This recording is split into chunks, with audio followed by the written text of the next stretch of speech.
নিয়মিতকরণের দাবিতে মুখ্যমন্ত্রী দৃষ্টি আকর্ষণ করলেন মজদুর সংঘ অনুমোদিত ত্রিপুরা রাজ্য সমগ্র শিক্ষা কর্মচারী সংঘ। দুইবার বিশেষভাবে উচ্চ আদালত তাদের পক্ষে রায় দিলেও রাজ্য সরকার তাদের নিয়মিত করেনি। উল্টো রাজ্য সরকার সর্বোচ্চ আদালতে পিটিশন দাখিল করে।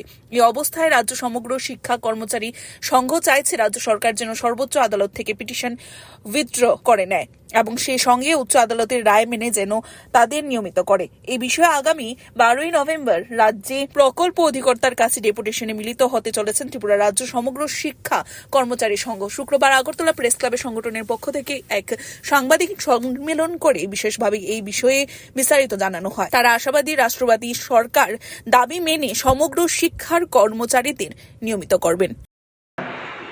মুখ্যমন্ত্রীকে সম্পূর্ণ বিষয়টা একবারে আমরা প্রথম কেসের থেকে একবারে শেষ পর্যন্ত সম্পূর্ণটাই বুঝাই দিয়েছিলাম।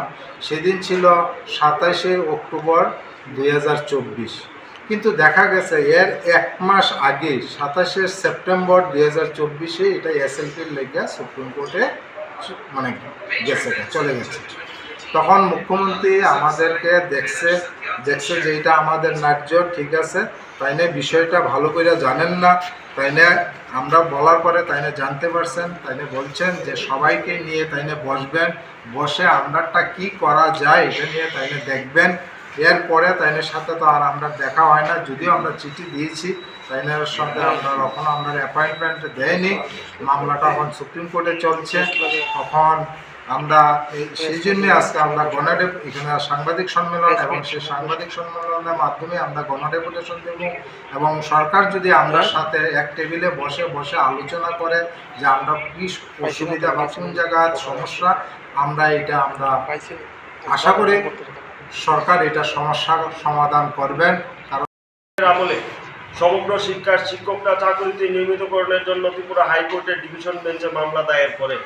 পরবর্তী সময়ে সমগ্র শিক্ষার শিক্ষকরা 2017 সালের 1 আগস্ট থেকে 7 আগস্ট পর্যন্ত আগরতলার ওরিয়েন্ট চমুনিতে অস্থায়ী মঞ্চ বানিয়ে চাকরিতে নিয়মিতকরণের জন্য আমরণ অনশন কর্মসূচি পালিত করে।